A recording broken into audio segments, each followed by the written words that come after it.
Hello, my friends. This is IvanLooze from the MTGPaperLegacy Discord. And this is Megan, his fiance. And today we're going to be doing some legacy content. We have a head-to-head matchup between four-color Sn0ko and Death and Taxes. And so let's go ahead and get right into it. Alright, so game one, I ended up being on the play. And I threw that first hand away pretty quickly.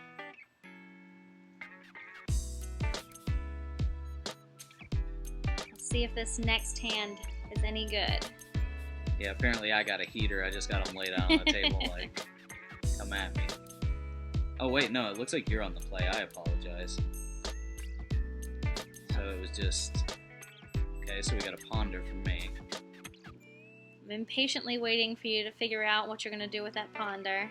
And I'm getting rid of that underground sea because ain't nobody got time for that. Okay, well at least I got to have more than one land. Okay, so what am I taking? Yeah, Stoneforge Mystic, Thoughtseize. But it's okay because I pulled another one. Yeah, better lucky than good, I suppose. Thanks. Sword of Fire and Ice. Good choice, yeah. Playing against a blue deck that splashes red, so probably a good choice. Yeah, it's a little unfair that you knew what I was playing, but then again, we know these decks inside and out, seeing as how they're ours, so. What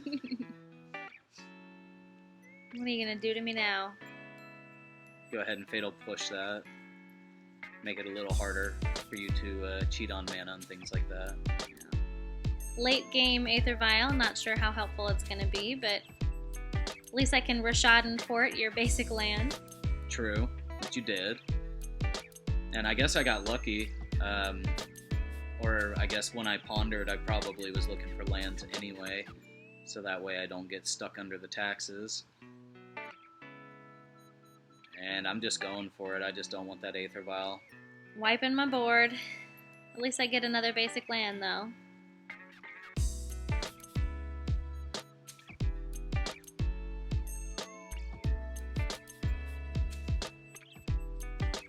Mommy. So see if she can protect my people. Yeah, if Mom sticks around, then that could be trouble for me. Ooh, and my Sword of Fire and Ice, all out there, unprotected, unequipped. Apparently I have no counters in hand. Because more than likely I would have countered that had I had a Force of Will in my hand. Well, and at this point I'm hoping that I've gotten rid of all of your artifact hate, because you took my Aether Vial, so there's a good chance. Well, speaking of artifact hate, I was able to drop in Oko then. My nemesis. Yeah, you and most other people, apparently. Okay, so we're +1 in the Oko. We're gonna go ahead and turn that sword into an elk. All that hard work for nothing.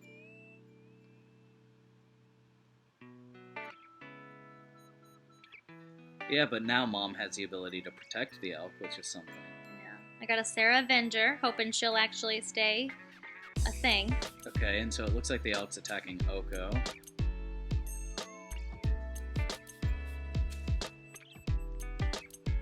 Did I try to Rashad and Port you just then? Is that why you brainstormed in response? Yeah, that's what it looks like. Yeah.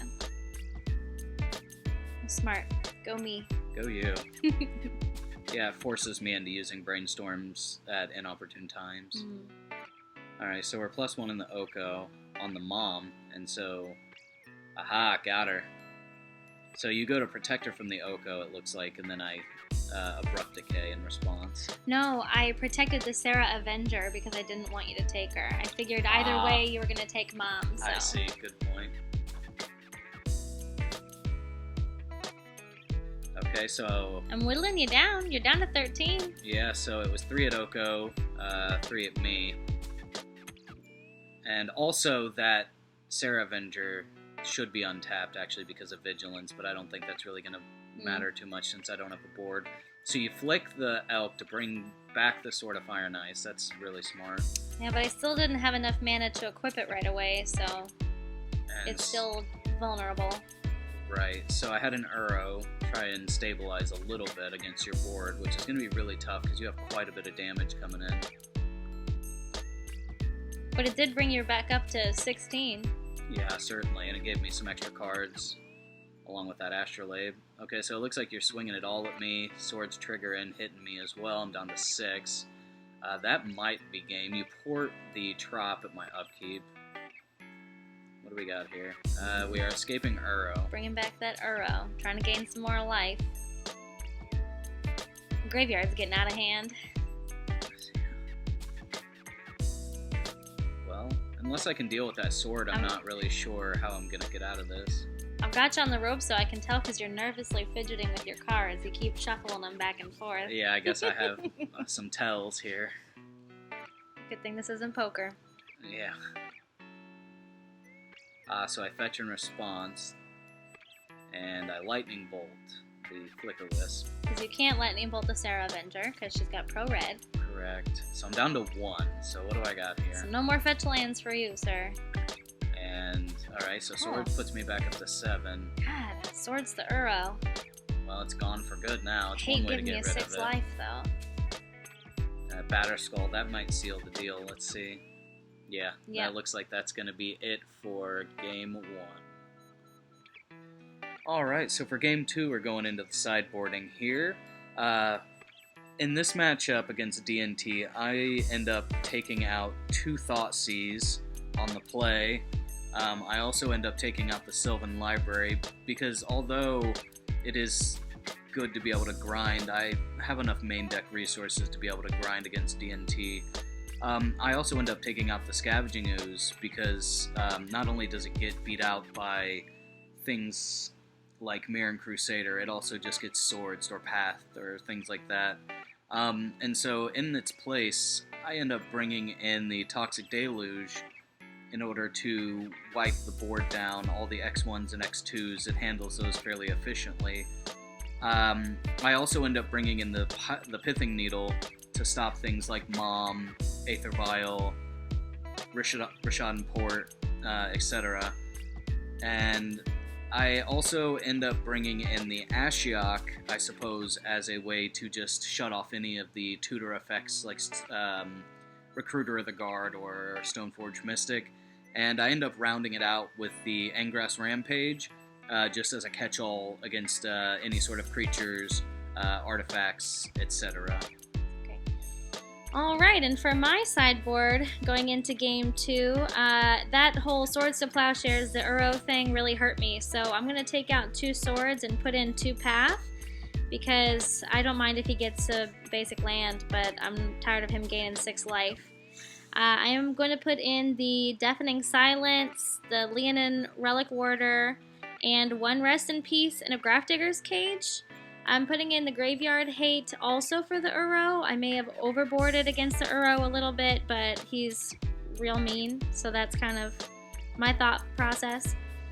To get rid of those things, I'm bringing in, like I said, 2 path, and I'm going to be getting rid of 2 swords, a Sarah's Avenger, just because I think it's a little slow. I have to wait till turn 3. I'm taking out the Batter Skull and the Giver of Runes and a Tomic, mostly just because although Tomic does target the graveyard, it doesn't target what I want in the graveyard. And the Giver of Runes, in my opinion, is just sort of bad mom, and Batter Skull is a little slow. And if I get screwed on mana, or if you take away my Stoneforge Mystic, then Batter Skull is kind of a dead card in my hand, in my opinion. So hopefully those few changes will help me win game 2. Let's see.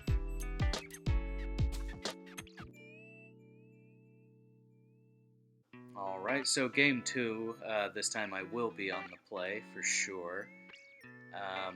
So I start off with an Astrolabe pass.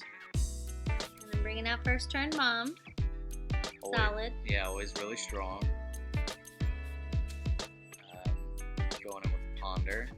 Shiny ass Ponder. Yeah, it looks pretty good on camera. Looks like I like what I see. Assuming I have a land.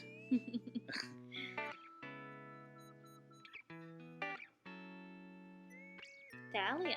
Alright, alright. Let's see if you can handle paying a little extra for those brainstorms. Alright.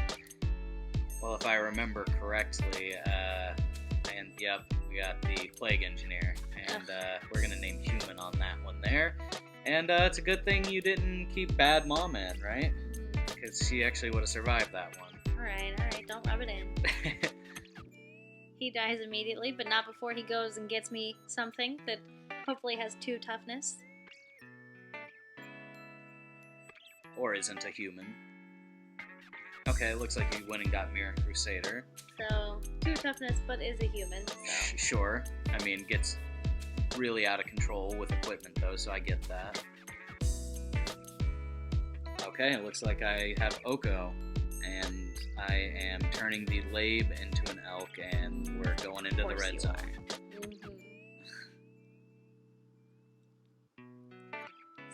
Coming in hot. Starting early with that damage there. Let's see how you respond to this here. Alright, so we have the Mirror Crusader out. That's going to be able to... Oh, well, nope. So we have an end of turn Lightning Bolt. Never mind. I was going to say it could probably trade pretty profitably. But Lightning Bolt ends up dealing with it anyway. Gosh, what are the odds you had the one volcanic island already out, just ready to tap that red mana? Oh, well, I mean, I fetched it up, so I'd say that was just good deck building on my part. Okay. Doesn't make me feel any better with my 4 lands and nothing else over there. Well, so it looks like I turned the other Astrolabe I played into an Elk as well, so I just have an army of Elks. You are getting rid of the 1 red source I have in the deck, and I have no more Astrolabes. Alright, so Flicker Wisp was my last chance, and instead I got forced, and now I've lost.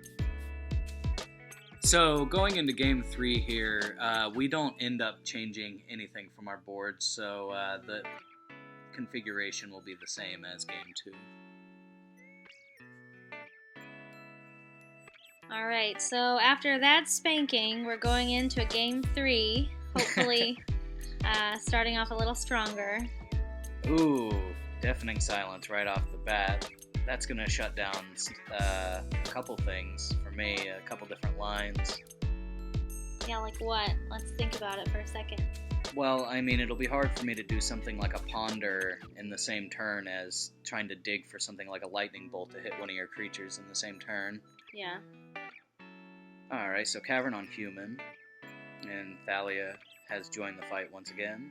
Yep, and since she's a creature, I could still play something else, so... Absolutely. Trying to play against my own, or around my own hate.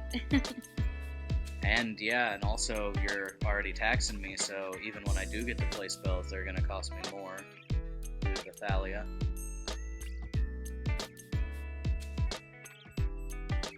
Mirror Crusader's coming on out. Once again. Played him with that Cavern, so he's uncounterable.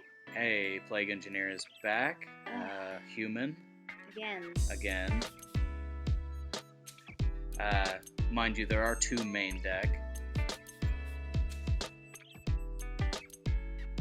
Okay, so Flicker Wisp on the Plague Engineer. And I can swing you for the full 2/2 double strike. Correct, and I do have it come back and name Elemental, which, if I remember correctly, I go on to sort of regret. But it does get the Flicker Wisp off the board, which is nice.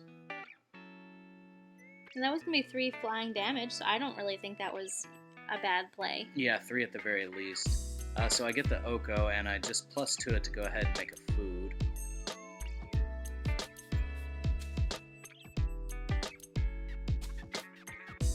Alright, Stephanie's coming on out. And what are we getting this time? I wouldn't be surprised if it was another Fire and Ice. Oh, and there it is. Yeah, there it goes. It's always good, always really good against your blue base decks. Swinging 1/1 double strike. No. Remember, it's on Elemental now. Oh, you're right. Gosh. Trying to whittle down that Oko. I hate doing that. I want to just kill you, but Oko is too good. Yeah, but I mean, Mirror Crusader is probably your best main deck answer to something like Oko, and you did do 4 to him, so he's getting close to death here. Look at all those dual lands. Looks like somebody's playing a greedy mana base over here. Yeah, I mean, although I do have the Astrolabes, I still do play one of each of the duels. And there's an Uro. So let's see what sort of value I can get off of that there.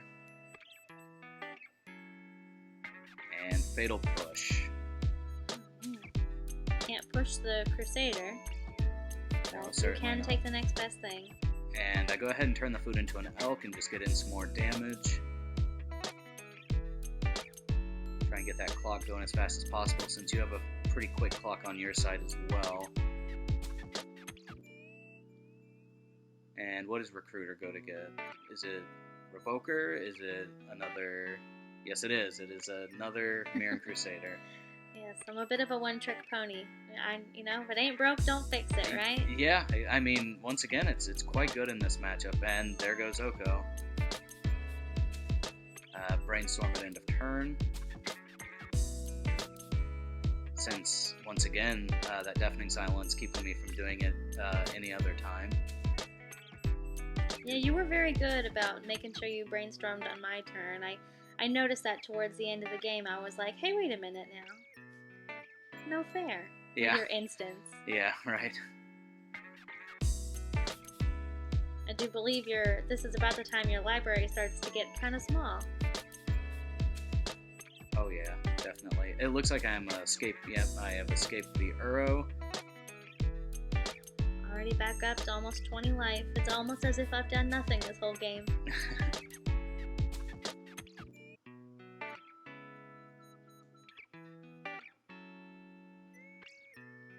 Alright. I'm just taking some damage. Trying to recover. Not sure what I'm going to do to get me out of this Uro situation. Another well-placed swords or a path. Alright, looks like you're just trying to get in there. I mean, obviously, Crusader blocks Uro really well, so there's that. That's true. Flash and Quaddle at end of turn. But Mirren Crusader is still pro green. Absolutely. So there's that at least.